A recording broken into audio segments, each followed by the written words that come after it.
Hello my dear student, today I am going to discuss something about occurrence of metal. बच्चों, मैंने आपको metal के physical और chemical properties के बारे में पिछले वीडियो में बहुत डिटेल्स में आपको बताया था। ठीक है, आज हम लोग देखेंगे कि हमको मेटल नेचर से कैसे प्राप्त होता है। ठीक है बच्चों, क्या आपने कभी सोचा है कि आपके चारों तरफ जो मेटल्स हैं, जैसे आयरन है, गोल्ड है, सिल्वर है, प्लेटिनम है, ये सब हमको कैसे प्राप्त होता है? इसका मेजर सोर्स ऑफ अकरेंस क्या है? बच्चों, ये सारे मेटल्स जो होते हैं ना, मैक्सिमम मेटल हमको अर्थ क्रस्ट से प्राप्त होते हैं। ये सब ज़मीन की खुदाई किया जाता है, ज़मीन की माइनिंग के बाद हमको ये सारे मेटल्स प्राप्त होते हैं। ठीक है, इस मेटल को प्राप्त करने का एक बहुत लंबा प्रोसेस होता है। हमारे देश में बड़े बड़े इंडस्ट्री सेटअप किए गए हैं, उस इंडस्ट्री के थ्रू हमको ये सारे मेटल्स प्राप्त होते हैं। ठीक है, तो इसका मेजर सोर्स ऑफ अकरेंस क्या मैंने आपको बताया, earth crust is the main source of occurrence of metals. ठीक है, ज़मीन के अंदर बहुत सारे मेटल्स पाए जाते हैं, either it found in free state और इन कंबाइंड स्टेट। अब ये ज़मीन के अंदर अर्थ क्रस्ट में ये फ्री स्टेट में भी हो सकते हैं। फ्री स्टेट कहने का क्या मतलब कि प्योर स्टेट में आपको मिल जाएंगे। आप जैसे आपको गोल्ड है, गोल्ड आपको ज़मीन के अंदर से गोल्ड के टुकड़े आपको मिल जाएंगे, वो किसी कंबाइंड फॉर्म में आपको नहीं मिलेंगे। आपको जैसे अलास्का में आप देखते होंगे गोल्ड इंडस्ट्री होते हैं, और वहाँ पे क्या किया जाता है, वहाँ पे इंडस्ट्री सेटअप किया जाता है और ज़मीन की खुदाई करके गोल्ड को निकाला जाता है। ठीक है, उसमें छोटे मोटे इम्प्योरिटीज़ भी होते हैं, उसको प्यूरीफाई करके गोल्ड के टुकड़े को प्राप्त कर लिया जाता है। लेकिन मैक्सिमम मेटल जो होते हैं वो नेचर में क्या होते हैं, या अर्थ क्रस्ट में जिसको कहते हैं, वो कंबाइंड स्टेट में प्रेजेंट होते हैं। बच्चों, कुछ ऐसे मेटल के सॉल्ट होते हैं जो सी वाटर में भी होते हैं, soluble salt present in sea water. तो sea water is also the source of occurrence of metals. बच्चों, उन सोल्यूबल सॉल्ट से हम मेटल को आसानी से एक्सट्रैक्ट कर सकते हैं। ठीक है, तो बच्चों मैंने आपको क्या बताया कि मेटल नेचर में या तो फ्री स्टेट में हो सकते हैं, नहीं तो कंबाइंड स्टेट में हो सकते हैं। तो हम लोग पहले देखते हैं कि फ्री स्टेट, या बच्चों इसको कभी कभी नेटिव स्टेट भी कहते हैं, इस स्टेट में कौन से मेटल्स पाए जाते हैं। ठीक है बच्चों, आपने एक वर्ड सुना होगा, रिएक्टिविटी सीरीज। बच्चों, ये एक मेटल का सीरीज है जिसमें हाईली रिएक्टिव मेटल टॉप में होते हैं और लिस्ट रिएक्टिव मेटल बॉटम में होते हैं, और बीच में हाइड्रोजन होता है। हाइड्रोजन से ऊपर जो भी मेटल्स हैं उनको कहा जाता है रिएक्टिव मेटल, और हाइड्रोजन से नीचे जो हैं उसको कहा जाता है लेस रिएक्टिव मेटल। तो फ्री स्टेटमेंट में बच्चों वही मेटल्स पाए जाते हैं जो रिएक्टिविटी सीरीज में बॉटम में होते हैं, नीचे होते हैं, जिनकी रिएक्टिविटी बहुत कम होती है। जैसे गोल्ड हो गया, सिल्वर हो गया, कॉपर हो गया, प्लैटिनम हो गया। बच्चों, ये सारे एलिमेंट्स की रिएक्टिविटी कम होती है, इसलिए ये आपको फ्री स्टेट में अवेलेबल मिल जाते हैं, इनके टुकड़े आपको मिल जाएंगे। गोल्ड आपको लेना है, ज़मीन की माइनिंग कीजिए, जहाँ भी ये गोल्ड इंडस्ट्री सेटअप है, जहाँ पे जिस जगह पे गोल्ड की मात्रा ज़्यादा है, जैसे अलास्का एक जगह है जहाँ से गोल्ड प्रचुर मात्रा में वहाँ अवेलेबल है, तो वहाँ माइनिंग करके गोल्ड को प्राप्त कर लिया जाता है। उसमें गोल्ड जो है ना बच्चों, वो गोल्ड के रूप में ही प्राप्त, वो अपने नेटिव फॉर्म में ही आपको ज़मीन के नीचे से आपको मिल जाएगा, वो कंबाइंड फॉर्म में प्रेजेंट वहाँ नहीं होते हैं।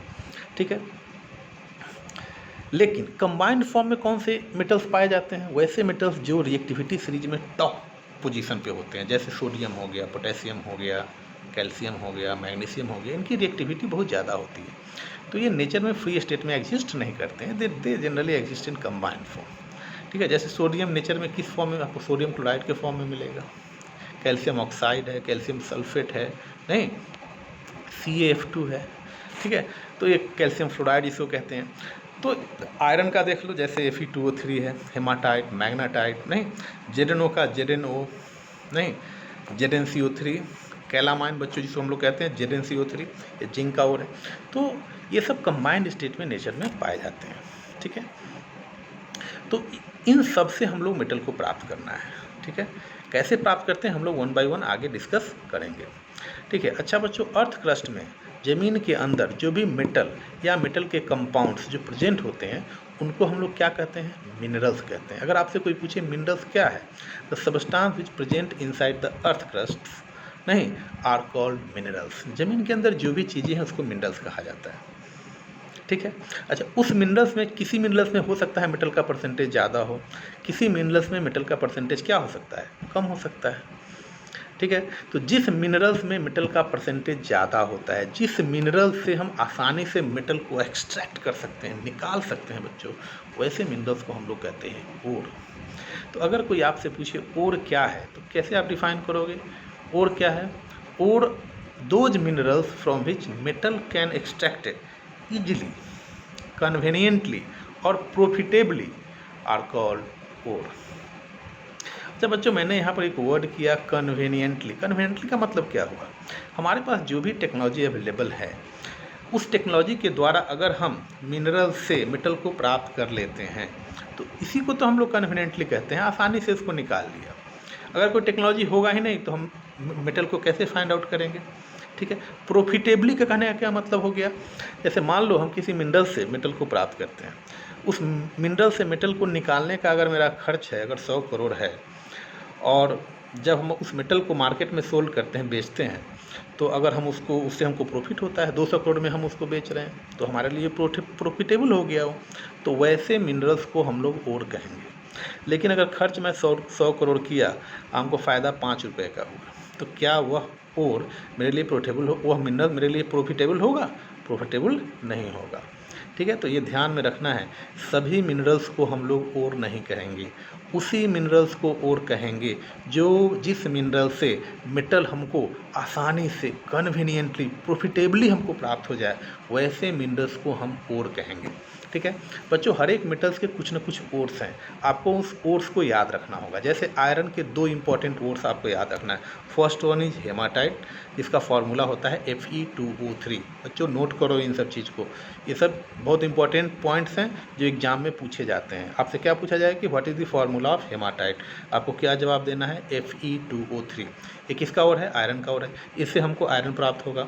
सिमिलर मैग्नाटाइट Fe3O4, इससे भी हमको आयरन प्राप्त होता है। तो आयरन के ये 2 इंपॉर्टेंट ओर हैं जो आपको ध्यान में रखना है। बच्चों उसी तरह जिंक है, जिंक के भी कुछ इंपॉर्टेंट ओर है जो आपको ध्यान में रखना है। जैसे कैलामाइन, ZnCO3 इसका एक मोस्ट इंपॉर्टेंट ओर है। ठीक है। जिंकाइट जिसको कहते हैं बच्चों हम लोग, ZnO, जिंक ब्लेंड ZnS, तो ये सब जिंक के इंपॉर्टेंट ओर्स हैं। ठीक है। जैसे सिल्वर का horn silver HgCl, not HgS, HgCl। ठीक है। सीने बार बच्चों किसका ओर है? ये मरकरी का ओर है, HgS। Galena PbS। ठीक है। तो ये सारे ओर्स आपको ध्यान में रखने हैं। ठीक है बच्चों, पायरोलुसाइड MnO2, इससे हमको मैग्नीज प्राप्त होता है। ठीक है। इसके बाद आपका होता है मैलाकाइट। बच्चों ये क्या होता है? कॉपर कार्बोनेट और कॉपर हाइड्रोक्साइड का इसका फॉर्मूला होता है CuCO3 CuOH2। ठीक है बच्चों, इसको मैलाकाइट कहते हैं। ठीक है। तो ये आपको ध्यान में रखना है। तो these are the important ores of metal. Clear? अच्छा बच्चों, इस ओर से हमको करना क्या? इस ओर से हमको मेटल को प्राप्त करना है। ठीक है। इस प्रोसेस को हम लोग कहते हैं extraction of metal. The process by which metal can obtain, pure metal can obtain या extracted from its important ore is called extraction of metal. बच्चों 2 टर्म अभी आपको समझ में आना चाहिए, एक एक्सट्रैक्शन ऑफ मेटल और दूसरा मेटालर्जी। एक्सट्रैक्शन ऑफ मेटल क्या है बच्चों? एक प्रोसेस हो, वैसा प्रोसेस जिसमें हम ओर से क्या निकाल लेते हैं? मेटल को निकाल लेते हैं। इस प्रोसेस को हम लोग कहते हैं एक्सट्रैक्शन ऑफ मेटल। और मेटालर्जी क्या है? एक सीरीज ऑफ प्रोसेस होता है, the series of process in which metal is extracted from its important ओर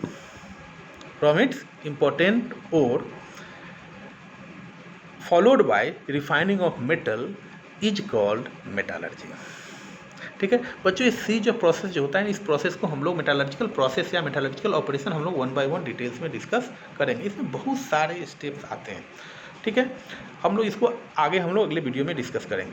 तो मेटालर्जी में क्या होगा? मेटालर्जी में सिंपल करना क्या है, जो भी मेटल का इंपॉर्टेंट ओर है, उस ओर से हमको मेटल को क्या कर लेना है? एक्सट्रैक्ट कर लेना है, उस ओर से मेटल को निकाल लेना है। ठीक है।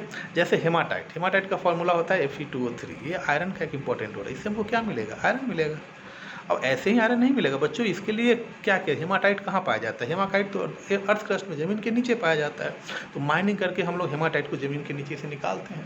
अब जब ज़मीन के नीचे से हेमाटाइट निकलेगा तो उसमें बहुत सारे इम्प्योरिटीज होंगे, उसमें मिट्टी होगा, उसमें बालू लगे होंगे, बहुत सारे मेटल्स के कंपाउंड उसके साथ एसोसिएटेड होते हैं। तो उन सारे इम्प्योरिटीज़ को पहले हम लोग हटाएंगे, ठीक है। हटाने के बाद हमको Fe2O3 मिलेगा, ओर मिलेगा, फिर वहाँ से ऑक्सीजन को हटाएंगे 1 बाय 1, ठीक है। उसमें बहुत सारे जो भी उसमें इम्प्योरिटीज़ हैं, उस इम्प्योरिटीज़ को 1 बाय 1 हम लोग हेमाटाइट से रिमूव करते हैं। तो ये ऐसे ही रिमूव नहीं होता है, इसके बहुत सारे एक लंबे प्रोसेस हैं। उन सारे प्रोसेस को आपको समझना होगा, तब जाकर लास्ट में हमको हेमाटाइट से क्या प्राप्त होगा? आयरन प्राप्त होगा। तो इस सारे प्रोसेस को अगले वीडियो में आपको डिटेल्स में आपको बताऊँगा, कैसे किसी और से मेटल को हम लोग एक्सट्रैक्ट कर लेते हैं, कैसे हम लोग हेमाटाइट से आयरन को निकाल लेते हैं, कैसे हम लोग कैलामाइन से जिंक को निकाल लेते हैं, कैसे हम लोग गैलेना से लेड को निकाल लेते हैं। तो ये सारे प्रोसेस आपको इस मेटालर्जी में आपको बताया जाएगा। तो it is one of the important topic of metals and non metals. ठीक है बच्चों, तो आज के लिए इतना ही। Thank you.